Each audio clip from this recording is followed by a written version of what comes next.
Good evening, welcome back to Manisha's world. আপনাদের সবাইকে স্বাগত জানাই আর একবার। আর এবারে যাচ্ছি বারাণসী অর্থাৎ বেনারস। আর এরা হচ্ছে আমার সঙ্গী সাথী। আর বলছি যে এই যে ট্রেনটা, এটা আপনাদের খুব পরিচিত ট্রেন, কিন্তু রাজধানী দীনদয়াল উপাধ্যায় নামবো, রাজধানী চেপে, এটাই আমাদের প্ল্যান। আর এই যে বিকেলের সান্ধ্য ভোজন অর্থাৎ স্ন্যাক্স দিয়ে দিয়েছে, আর আমার খুব খিদে পেয়েছে, তাই আমি চটচট চটচট করে খেয়ে ফেলছি। তবে এইটা না শেয়ার করে পারলাম না, বন্দে ভারত স্যানিটাইজার, রাজধানীতে বন্দে ভারত। তো যাই হোক, ঠিক আছে, সবই মেনে নিতে হবে। তো এই সব মিলিয়ে বেনারস যাত্রা বেশ মনে বেশ অনেক রকমই ভাবনা উঠে আসছে। তবে একটা কথা না বলে পারছি না, জানেন তো, বেনারস কিন্তু খুব যুগ যুগ ধরে হিন্দুদের একটা চূড়ান্ত তীর্থস্থান। হিন্দুরা কিন্তু বিশ্বাস করে যে এই ভূমিতে মরতে যাকে হয় তার নাকি মানে আর জন্ম হয় না, অর্থাৎ বেনারসে যদি কেউ মরে তার নাকি কোনো জন্ম হয় না। তো একেবারে রাত্রিরে আপনাদের সাথে রাত্রিটা শেয়ার করছি, সবাই ঘুমোচ্ছে, আমি ঘুমাইনি, আমরা আর কি ঘুমাইনি, যারা বেনারসে দীনদয়াল উপাধ্যায় নামবে স্টেশনে তারা কেউই ঘুমোয়নি। ঘুমানোর কারণ, বাই চান্স যদি একটু বেশি ঘুমিয়ে পড়ি তখন কিন্তু ট্রেনটা ছেড়ে দিতে পারে। আমি আর নামার কোনো ভিডিও আপনাদের শেয়ার করতে পারিনি, তার জন্য ক্ষমা চেয়ে নিচ্ছি। তো কারণ 10 মিনিট, আর আমরা সবাই খুব একটা মানে ইয়াং নই, তো আমরা সবাই অর্ধবয়সী, সেই জন্য আমাদের আর ভিডিও করার মতো অবস্থা ছিলাম না লাগেজ নিয়ে। আর এই যে এবার যাচ্ছি আমরা হচ্ছে গোধুলিয়া মোড়, আমাদের যেখানে হোটেল সেইখানে। তবে বেনারসে এসেছিলাম যখন আমি একদম ছোট্ট বাবার সাথে। আজ সেই বেনারস কিন্তু আমার মনে হয় না আর সেরম আছে, অবশ্যই নয়। কারণ আমি অনেক ছোট বড় লোকের থেকে মানে শুনেছি, ছোট বড় লোক বললাম বললে কিন্তু আবার ভাববেন না অন্য কিছু। অ্যাকচুয়ালি বলতে চাইছি যে ছোট মানে যারা বাচ্চা, তাদের যারা গেছিলো বেনারস তারাও কিন্তু বলেছে এখন বেনারস নাকি দারুণ করে দিয়েছে সব। তো যাই হোক, সব মিলিয়ে এই রাত্রিতে যেতে যেতে কি বেশ লাগছে, ভালো, খারাপ লাগছে না, বাজে কথা বললে তো চলবে না, মজাই লাগছে। এই শহরটা কিন্তু 3000 বছরেরও বেশি পুরনো। আর এই যে শহরটা, এটা কিন্তু মানে অনেক শিক্ষা, অনেক সভ্যতার ধরোহর, এটা কিন্তু আমাদের ইতিহাসেই লেখা। আর আমরা প্রায় পৌঁছবো রাত্রির 2:30 হোটেলে। তো আমার মনে হয় না আর এরপর কোনো ভিডিও আমি করতে পারবো। একেবারে কাল সকালেই দেখা হলো তাহলে, টাটা।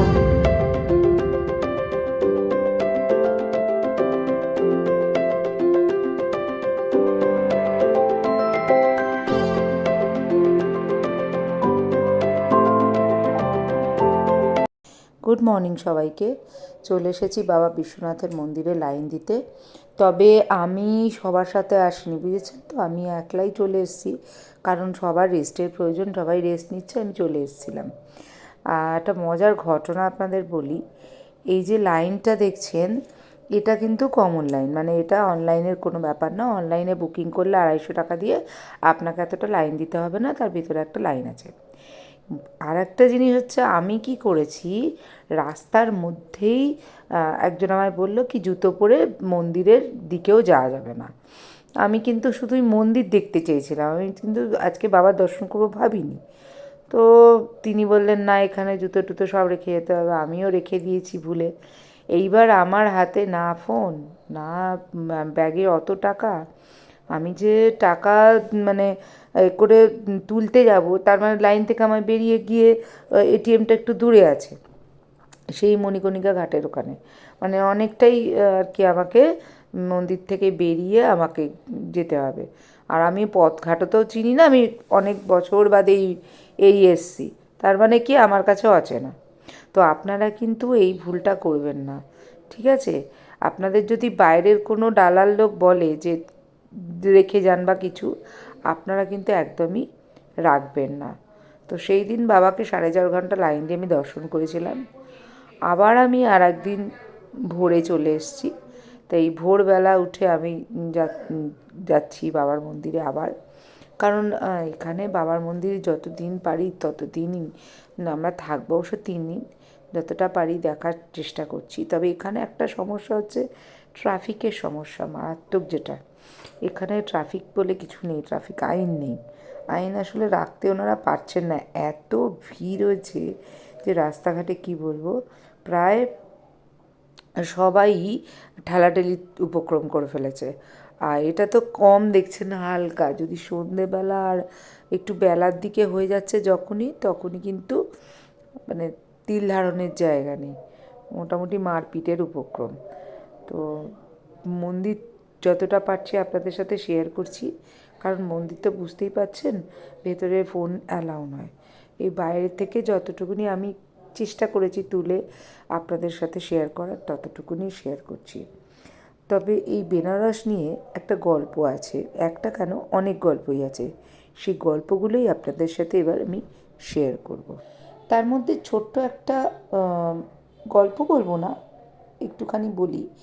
এই শিবের মন্দিরটি যুগ যুগ ধরে হিন্দুদের জন্য চূড়ান্ত তীর্থস্থান। হিন্দুরা বিশ্বাস করে যে বারাণসীর ভূমিতে যাকে মরতে অনুগ্রহ করা হয় সে জন্ম ও পুনর্জন্মের চক্র থেকে মুক্তি লাভ করে। ভগবান শিব এবং পার্বতীর বাসস্থান বারাণসী উৎপত্তি এখনও সবার কাছেই অজানা। কাশী বিশ্বনাথ মন্দিরের আসলে কিন্তু 4টি গেট, এই 4টি গেটই কিন্তু সারা দিন রাত খোলা থাকে ভক্তদের জন্য। আর এখন আমি চলে এসেছি গঙ্গার ঘাটে সন্ধ্যা আরতি দেখার জন্য।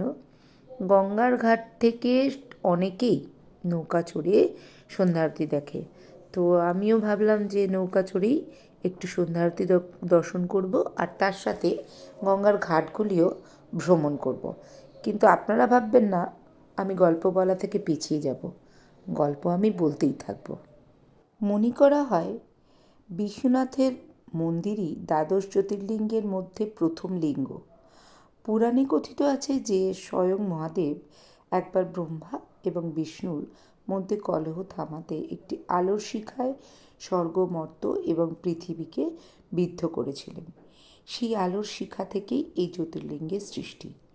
এই জ্যোতির্লিঙ্গের সৃষ্টি করে মহাদেব প্রমাণ করে যে তিনিই সকল দেবতার মধ্যে শ্রেষ্ঠ। দূরে দেখা যাচ্ছে মণিকর্ণিকা ঘাট। এই মণিকর্ণিকা ঘাটের অনেক রকম গল্প আছে, আর এই মণিকর্ণিকা কথার অর্থ সংস্কৃত শব্দ থেকে এটি এসছে এবং এর অর্থ হচ্ছে কর্ণকুণ্ডল বা কানের দুল। হিন্দু ধর্মাবলম্বীদের বিশ্বাস এই ঘাটে দেবী সতীর কর্ণকুণ্ডল পতিত হয়েছিল। এই ঘাটের কাছে একটি কুণ্ডও রয়েছে যার নাম মণিকর্ণিকা কুণ্ড।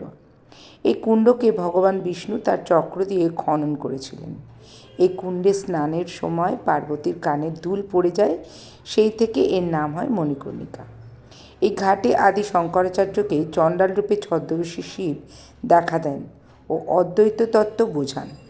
এই ঘাটে প্রতিদিন শতাধিক মৃতদেহ দাহ করা হয়। আরও একটা বিশ্বাস অনুসারে কাশী থেকেই শুরু হয় এই বিশ্বব্রহ্মাণ্ডের সৃষ্টি। এই বিশ্বব্রহ্মাণ্ড সৃষ্টি করতে কাশীতে বসে নাকি ধ্যানমগ্ন হয়েছিলেন বিষ্ণু।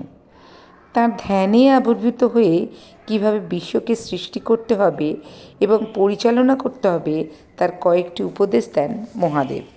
বিশ্বনাথ মন্দিরের যে স্থানে শিবলিঙ্গটি রয়েছে সেখানে মহাদেব আবির্ভূত হয়েছিলেন বলে মনে করা হয়। বারাণসীতে প্রায় 88টি ঘাট রয়েছে, মানে 88। তার মধ্যে 5টি অতি মূল্যবান ঘাট বা অতি ইম্পর্ট্যান্ট ঘাট, সেগুলো হচ্ছে অসিঘাট, দশামেধ ঘাট, মণিকর্ণিকা ঘাট, পঞ্চগঙ্গা ঘাট, রাজেন্দ্র প্রসাদ ঘাট, আদি কেশব ঘাট। এইগুলো হচ্ছে সবথেকে মূল এখানকার ঘাটগুলির মধ্যে। এছাড়াও আছে হরিশ্চন্দ্র ঘাট, তারপরে আছে হচ্ছে আমাদের রানী রাসমণি ঘাট, এবং প্রত্যেকটা ঘাটের নিজস্ব একটা করে ইতিহাস এখানে শোনা যায়। এরপর ঘাট দেখতে দেখতে সন্ধ্যা আরতি শেষে আমরা চলে এলাম নৌকা থেকে নামার পালা। এবং সেদিনকে বৃষ্টি হচ্ছিল, তাই অতি সাবধানে নৌকা থেকে সবাইকে নামার আদেশ করেছিল যারা নৌকা চালকরা। এবং ঘাটের থেকে নেমে চলে এলাম এই দোকানপাট দেখতে দেখতে আবার আমরা আমাদের হোটেলের দিকে। এটা কিন্তু সেদিনকার সন্ধে আর নয়, এটা হচ্ছে পরের দিনের সকাল আর একবার। আর এই সকালগুলোতে আমি প্রতিদিনই চেষ্টা করেছি মহাদেবের দর্শন করতে, কারণ মহাদেবের দর্শন ছাড়া কাশী বিশ্বনাথে আর দ্বিতীয় কোনো কাজ থাকতে পারে বলে আমার ধারণার বাইরে। এবং আমরা এরপরে একদিন চলে গেছিলাম কালভৈরবের মন্দিরে, আর একদিন চলে এসেছিলাম সকালবেলা মন্দিরের সামনের গেট এখান দিয়ে ঢুকে ভেতরে ঢুকেছিলাম, এবং এই এলইডি যে এটা আছে ওটা দিয়ে কিন্তু মন্দিরের পুজো চলছিল সেটা দেখানো হচ্ছিল। আর আবার আমরা নৌকায় উঠে পড়েছিলাম, এবারে কিন্তু 3 জন, সবাই মিলে নয়। আর মন্দির এই নৌকা করে উঠে আবার সেই বিভিন্ন ঘাট দর্শন করছিলাম। আর সকালবেলা এত ভালো লাগছিল যে কি বলবো, মানে বিকেলবেলা একরকম, কিন্তু সকালবেলা যদি কেউ গঙ্গা ভ্রমণ করতে বেরোয় তার আরও ভালো লাগবে। মানে একে তো শীতকাল, তাই ঠান্ডা ঠান্ডা একটা হাওয়ার রেস ছিল, সেরকম ঠান্ডা তবে এবারে কিন্তু বারাণসীতে পড়েনি, তাই খুব একটা যে হাড় কাঁপানোর ঠান্ডা তা নয়, কিন্তু তার মাঝখানে হাওয়া দিচ্ছিল, গঙ্গার হাওয়া বেশ ভালোই উপভোগ করছিলাম। আর গঙ্গার মাঝখানে পড়ে গেছে চড়া, আর সেই চড়ায় দেখুন অদ্ভুত একটা অ্যাক্টিভিটিসের ব্যাপারও দেখা যাচ্ছে।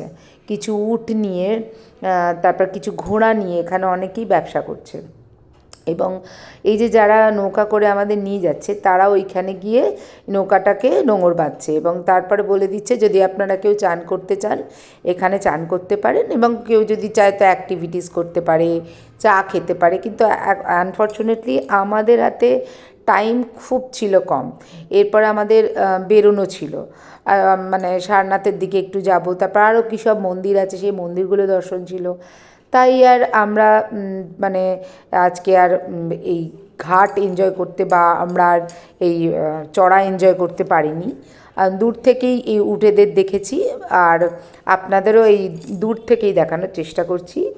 আবার আমরা মণিকর্ণিকা ঘাটের দিকেই নেমেছিলাম, এবং ঘাট হয়ে আমরা ভেতর দিক দিয়ে মন্দিরের একটা রাস্তা আছে, ওই রাস্তা দিয়ে আপনাদের আর কি বেরোতে হবে।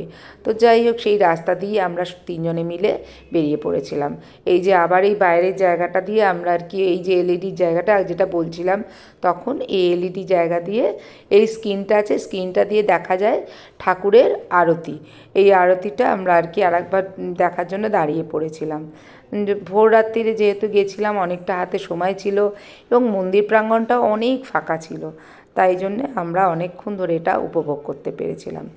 ঘাটের এই রাস্তাটা দিয়ে আমরা ঘাটের মধ্যে দিয়ে ধীরে ধীরে বেরোনোর চেষ্টা করলাম, এবং ধীরে ধীরে বেরোতে গিয়ে অনেক কিছুই চোখে পড়ল, অনেক ভালো লাগা রয়ে গেল এই ঘাটের এই নদীর ধারগুলোতে। জানি না আবার কবে বেনারস আসতে পারবো, তবে মনের মধ্যে যা যা নিয়ে গেলাম বাবা বিশ্বনাথ এবং সব কিছুর একটা স্মৃতিচিহ্ন নিয়ে ধীরে ধীরে আজকের দিনটা শেষ করে চললাম আমরা সারনাথের উদ্দেশ্যে। তাই যদি এই ব্লগটা কিছুমাত্র আপনাদের ভালো লেগে থাকে, প্লিজ লাইক, শেয়ার, সাবস্ক্রাইব করবেন, কারণ আপনারা যত সাবস্ক্রাইব করবেন, যত লাইক দেবেন, কমেন্ট করবেন, তত আমার নতুন নতুন ভিডিও আনার ইচ্ছে থাকবে। এরপরে অবশ্য সারনাথের ব্লগ নিয়ে আসছি, এবং আপনাদের সাথে দেখা হবে।